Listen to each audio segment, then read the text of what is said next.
Welcome back to The Outsider's Perspective. My name's Ollie, and here's your loaf of daily bread. Today's loaf of bread comes to us by way of an old African proverb, and it goes like this. When there is no enemy within, the enemies outside cannot hurt you. Following up on a familiar theme, the theme of the shadow, or of the animal, or of the darker aspects of our personalities. Unlike the Alan Watts quote and the Rumi quote and the other quotes that I've been sharing with you over the past few weeks on this topic, this proverb goes right to the point. When you eliminate the enemies within, the enemies outside cannot hurt you. Now, what does this mean? To me, it just means that when you integrate the shadow, when you cast light on the darker and less savory aspects of your personality and character, and you integrate those things, in other words, when you make them a functional and healthy part of the whole, then all of a sudden the world outside of you ceases to be threatening.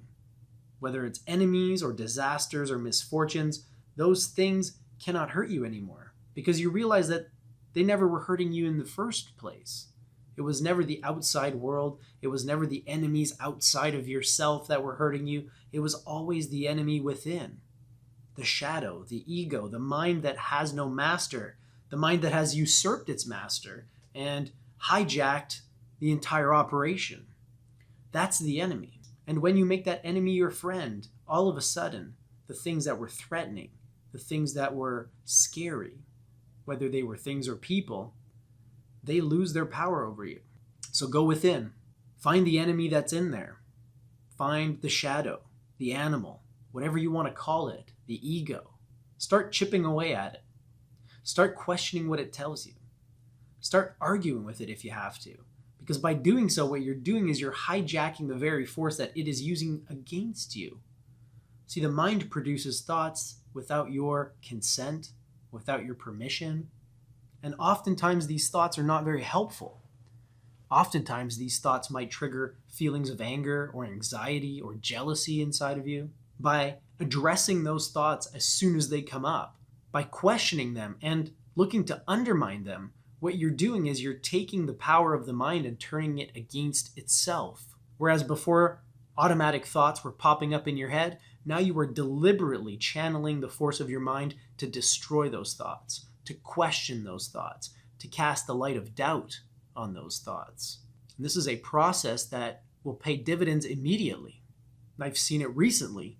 Somebody very close to me turned the corner and she went from being her mind to observing her mind. And it happened literally overnight.